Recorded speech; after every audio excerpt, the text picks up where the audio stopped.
So this is kind of a big deal because we have this thing right here called the Imperial Offer, and I'm going to be explaining what this is and how you, as a micronationalist, yes, this video is targeted toward micronationalists, can have a role in the Empire of Hugia, where this will be in the description below.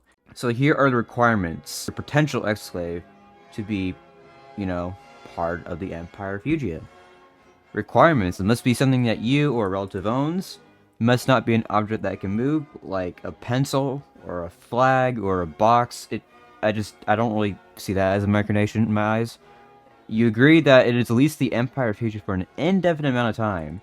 If you dissolve your micronation, have a successor state, or give it up to another entity, it is still under the Empire's control. If this basically kind of means yeah, you know what, I kind of regret giving this exclave to the Empire of Hugia. It must not be bordering a colony that you or the micronation claims, because, I have a really weird thing about micronational colonies.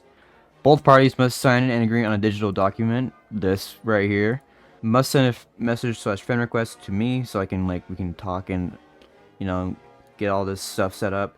Be in the Hugia Discord server, which is, a massive thing, should be part of it.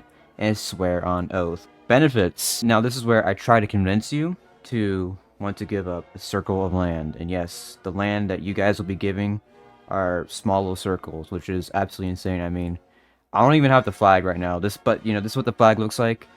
Yeah, that's why there's circles on the flag. Yeah, anyways, benefits. A national award, which, at a later date, as June 15th, 2026. Yes, you have to wait forever. That sucks, but, time flies by insanely fast. We're already in October, so just cry me a river, build a bridge, and walk over it.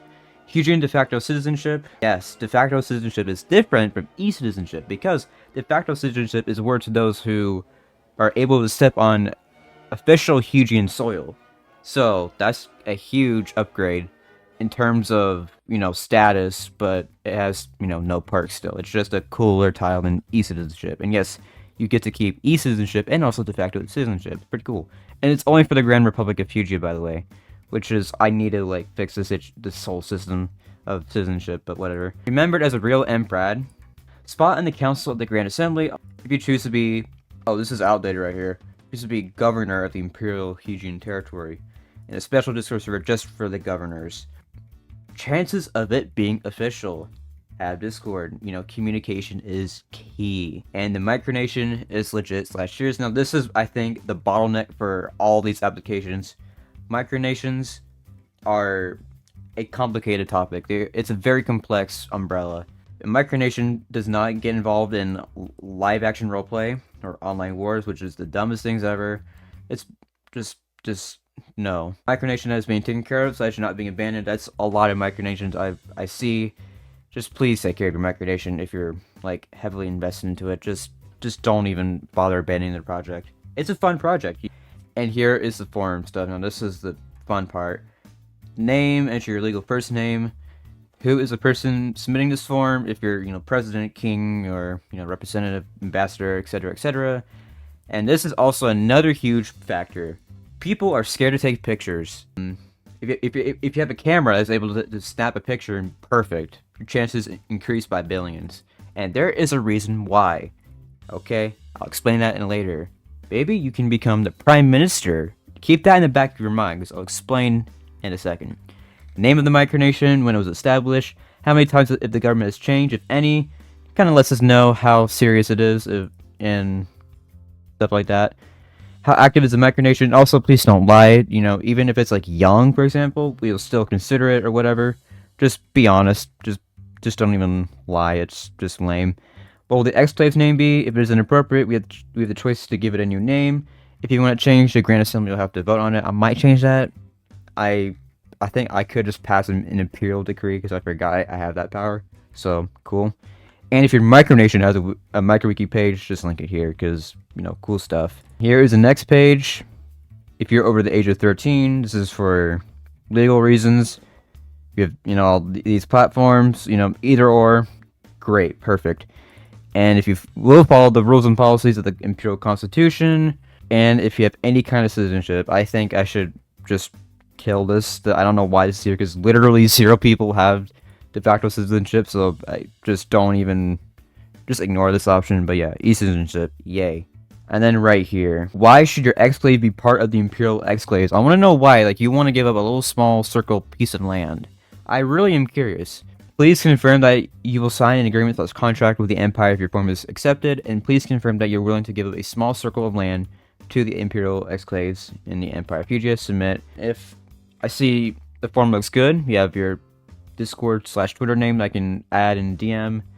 We can get to business and talk about the document, the big old thing. So this is the Imperial Exclaves Exchange, and yes, that is a coat of arms. It's pretty cool. I know, really epic. So actually, I'm gonna get the another document. You know, I actually rushed this pretty hard, so it's bare bones. But later on, I'm going to like actually put more effort into it because you know I procrastinated this pretty late. So yeah, here is an example of one with, you know, the Empire of Spatoia, really W micronation. This is the premise right here, you know, yada yada yada. Article 1, under this agreement, the party will, you know, do all these things. And now this is the part that's also really important. Make sure the enclave is, you know, a circle big enough to fit 2 people inside of it. And that it must be bordering your micronation, the macronation. So basically, let's say the enclave borders your micronation, for example, Republic of Stinky Land, and then the real nation, the sovereign nation, like Guinea-Bissau. You know, yeah, this is a pretty short document. You know, it's only like basically 2 pages long, so it's very readable. You'll be able to glance through it in like under a minute. It's very easy stuff. But yeah, now this is the big part. And now I hope all of you remember what I said a couple minutes ago to keep you potentially being a prime minister in the back of your head. So now this is a really cool part, really fun little contest / challenge. So yes, we are basically now gonna host a contest until January, I think, maybe February. Or what is the best looking enclave? So that's why I said pictures are really important. So if your governor wants to run for the prime minister, the enclave must have elements that feel like home to Hugia. More info on this at a later time. Once again, this is me procrastinating. Prime Minister is definitely going to be a little different this time around. You're not going to be elected. Well, actually, yes, you'll be elected, but not by the people. You'll be elected by the ministers of the Imperial Charter and the Emperor. We're going to be judging what is the best looking enclave, like which, you know, enclave has the most amount of creativity. It doesn't have to have too much effort, but, you know, I still put in effort, just have a lot of creativity to it. I really hope you guys are really interested in this. It's an idea I've thought of for a long time. I was wondering, do I make this be part of the Hannes Republic of Outer Hugia, or make it a separate Hannes Republic? And I guess I went with that route. That is the gist of the Imperial Exclaves. I'm so sorry, some of it is kind of vague. If you have any questions, please let me know in the comments down below, and I'll be able to answer them for you. And that's all to say. Emperor and Prime Minister, out.